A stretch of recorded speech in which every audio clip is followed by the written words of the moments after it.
Oke, saya di sini ingin mempresentasikan produk dari perusahaan saya atau kami, yaitu Habit Flow. Yang pertama, kita akan memperkenalkan dulu Habit Flow.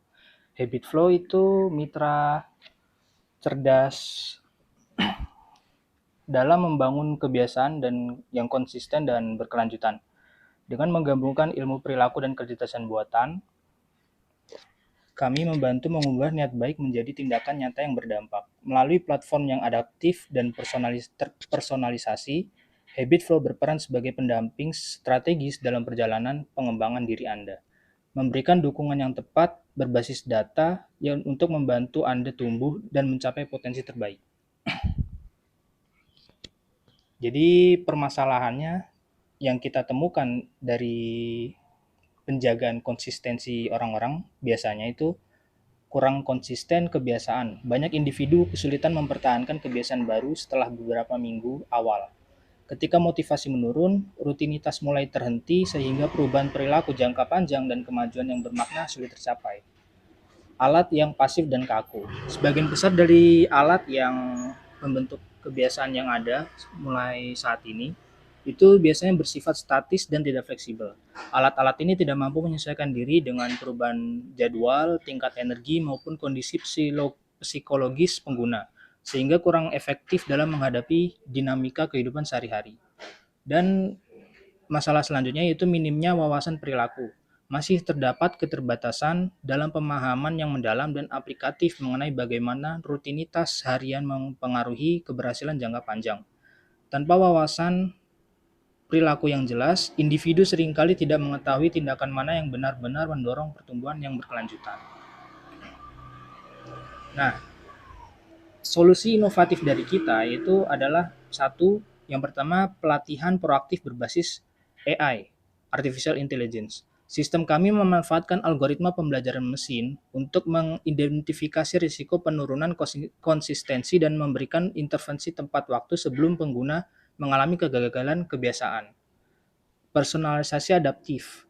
Ini yang kedua, rekomendasi aktivitas disesuaikan secara dinamis berdasarkan beban kerja, pola tidur, dan tingkat stres pengguna, sehingga setiap intervensi tetap relevan dengan kondisi nyata penggunanya. Nah, ini itu service dari kita atau fitur-fitur yang kita sediakan dalam produk kita. Yang pertama itu ada smart scheduling, penjadwalan cerdas yang menemukan waktu paling optimal dalam sehari untuk melakukan kebiasaan tertentu. Yang kedua itu ada habit score analytic. Ini itu metrik komprehensif yang mengukur kesehatan kebiasaan dan memberikan wawasan mengenai korelasi produktivitas. Yang kedua itu integrasi ekosistem digital. Sinkronisasi mulus dengan perangkat wearable dan aplikasi kalender untuk akurasi data yang maksimal. Nah, ini tuh size of market atau market pasar yang kita targetkan ya. Memahami ukuran pasar sangat penting bagi kami. Di Indonesia terdapat lebih dari 100 juta pengguna perangkat pintar yang membentuk total addressable market untuk solusi produktivitas dan pengembangan diri. Dari jumlah tersebut, sekitar 30% merupakan profesional muda dan pelajar di wilayah urban yang secara aktif mencari solusi digital, merepresentasikan serviceable addressable market sebesar kurang lebih 30 juta pengguna. Pada tahap awal kami menargetkan adopsi sekitar 5% dari segmen ini atau sekitar 1,5 juta pengguna sebagai pijakan untuk validasi produk dan strategi pertumbuhan berkelanjutan. Selanjutnya itu ada competitive landscape atau dasar dari kompetitif kita. Pelacak kebiasaan konvensional, traditional tracker, itu kompetitor dalam kategori ini seperti Strix atau Habitica, itu menawarkan antarmuka yang menarik namun bersifat reaktif dan pasif, di mana sistem hanya menunggu input manual dari pengguna tanpa memberikan bimbingan strategis.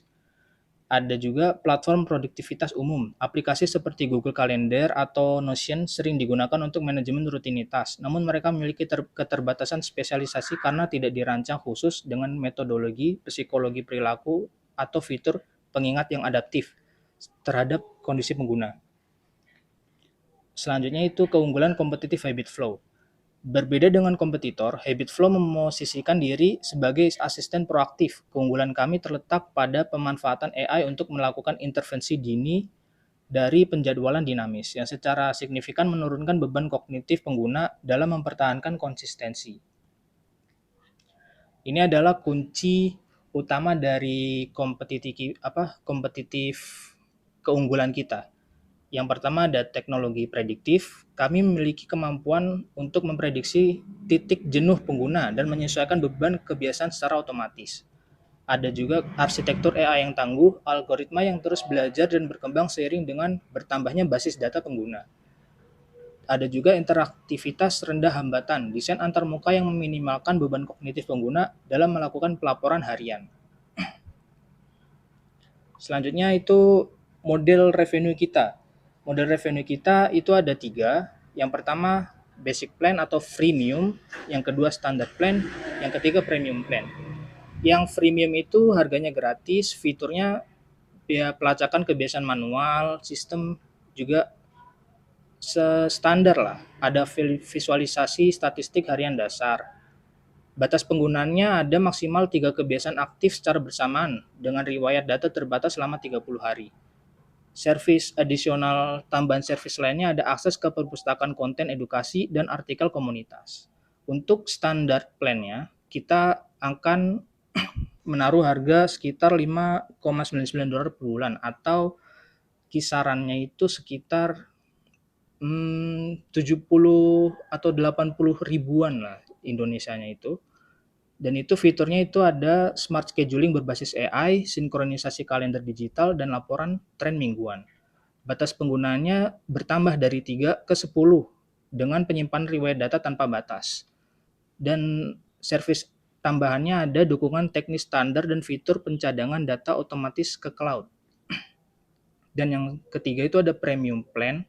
Ini yang paling mahal, harganya itu kita taruh di 15,99 per bulan. Itu sekitar 200 ribuan lah ya, kurang lebih. Itu fiturnya ada akses penuh ke protective AI coaching dan analisis korelasi pada lintas platform dan interaksi perangkat wearable. Batas penggunaannya juga dihilangkan, jadi unlimited dan akses ke seluruh metrik performa tingkat lanjut. Servis tambahannya ada dukungan pelanggan prioritas 24/7, ada akses eksklusif ke fitur versi beta dan fitur akun keluarga atau tim. Selanjutnya ini adalah tanggal tujuan apa yang pengen kita accomplish atau capai. Yang pertama itu ada kuartal pertama di tahun 2026 berhasil menyelesaikan pengembangan produk minimum viable dengan integrasi mesin AI prediktif yang telah melalui fase pengujian fungsional internal secara komprehensif. Di kuartal ketiga 2026, kita berharap dapat peluncuran versi beta terbatas yang menghasilkan traksi positif dengan lebih dari 4.000 pengguna aktif, serta mencatat tingkat retensi pengguna sebesar 80% dalam 30 hari pertama. Kuartal keempat 2026, kita berharap keberhasilan integrasi teknis dengan ekosistem kesehatan utama seperti Apple Health, Google Fit, serta mendapatkan validasi metodologi dari pasar psikologi perilaku terkemuka. Di kuartal pertama tahun 2027, kita berharap pencapaian kesiapan infrastruktur operasional untuk peluncuran pasar secara luas, go-to-market, dan inisiasi kontrak kerjasama strategis dengan 2 mitra korporat sebagai proyek percontohan.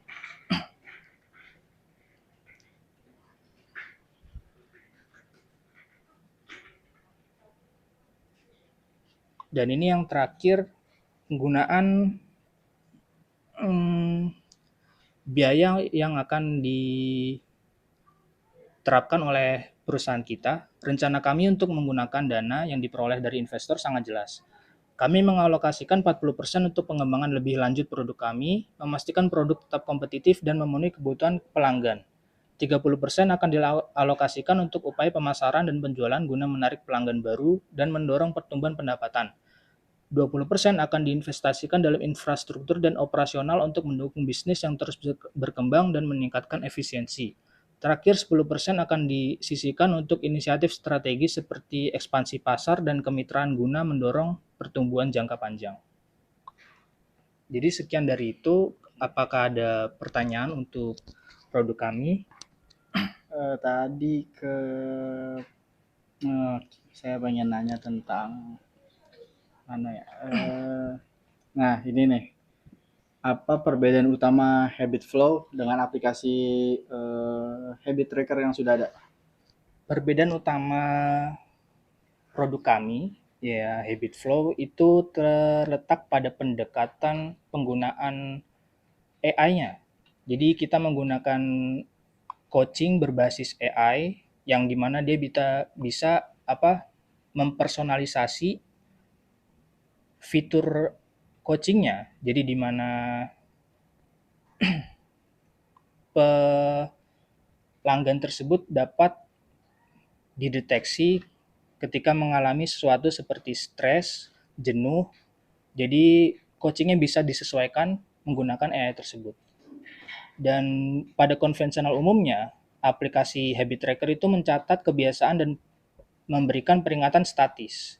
Jadi kita tuh jauh dari mereka dalam memberikan coaching atau pengingat kayak gitu.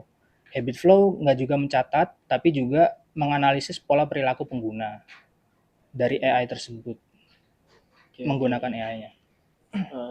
Berarti kita pertanyaan selanjutnya, saya penasaran tentang ini, kenapa perusahaan Anda ini menggunakan artifisial dalam aplikasi ini?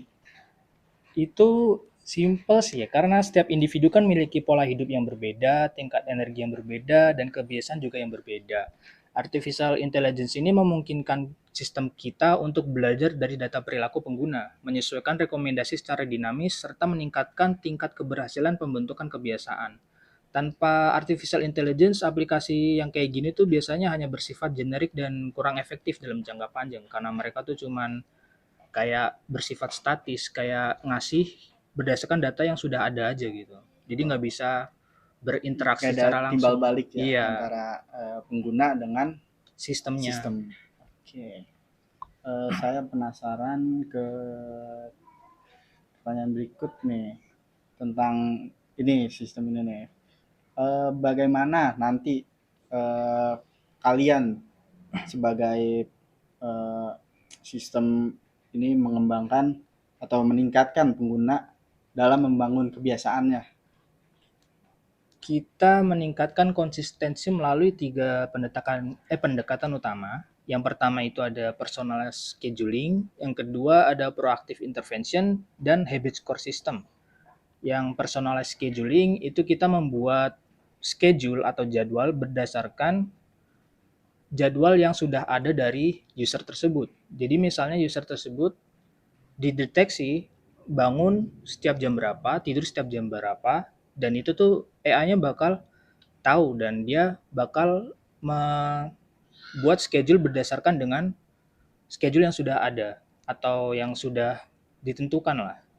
Nah, Proaktif proactive intervention. intervention itu jatuhnya kayak intervensi yang proaktif. Jadi misalnya kalau AI tersebut mendeteksi kalau user terasa mulai bosan atau jenuh, dia bisa mengintervensi pengguna tersebut untuk melakukan sesuatu agar kebiasaan tersebut bisa hilang atau kebiasaan tersebut bisa ditingkatkan gitu. Oke, berarti tadi ada personalis scheduling, terus kedua ada proaktif, yang ketiga habit score system. Nah, ini apa nih? Nah, kalau Habit habit score score system. system ini itu jatuhnya kayak pemberian skor ya terhadap kebiasaan yang sudah ditingkatkan. Jadi misalnya user tersebut dideteksi oleh AI-nya melakukan kebiasaan yang jauh lebih baik dari sebelumnya atau kebiasaan tersebut sudah bagus, itu bakal dikasih skor yang dimana itu bentuk reward lah, dan skor ini nanti bakal kita lanjutkan lagi mungkin untuk membuka apa ya seperti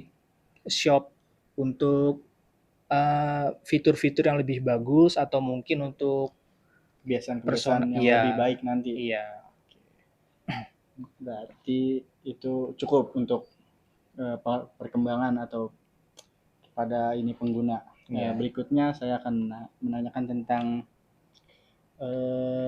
Tadi di nah yang ini nih.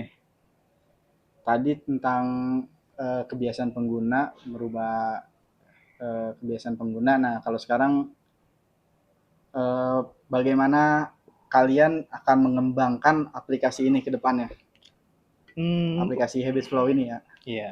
Untuk kedepannya, Habit Flow itu direncanakan untuk mengembangkan fitur integrasi dengan perangkat kesehatan, memperluas analisis AI, serta melakukan ekspansi pasar global. Fokus utama itu tetap pada pengalaman pengguna dan efektivitas pembentukan kebiasaan. Cuman kita tuh pengen integrasi dengan perangkat itu karena mempermudah lah. Jadi misalnya untuk awal mungkin kita hanya bisa diintegrasikan kepada smartphone. Cuman untuk selanjutnya mungkin kita bisa mencari mitra untuk bekerja sama untuk membangun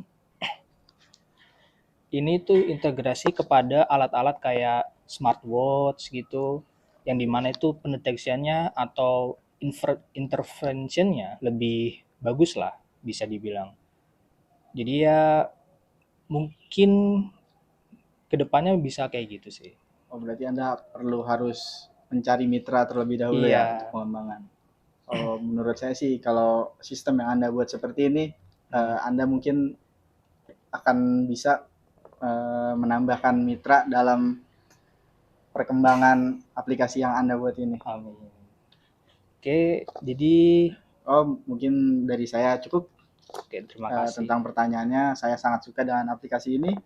Eh, Semoga kita dalam dalam kerjasama ini dapat bersama-sama mencapai hasil yang kita inginkan. Oke, terima kasih. Sekian dari saya. Wassalamualaikum warahmatullahi wabarakatuh.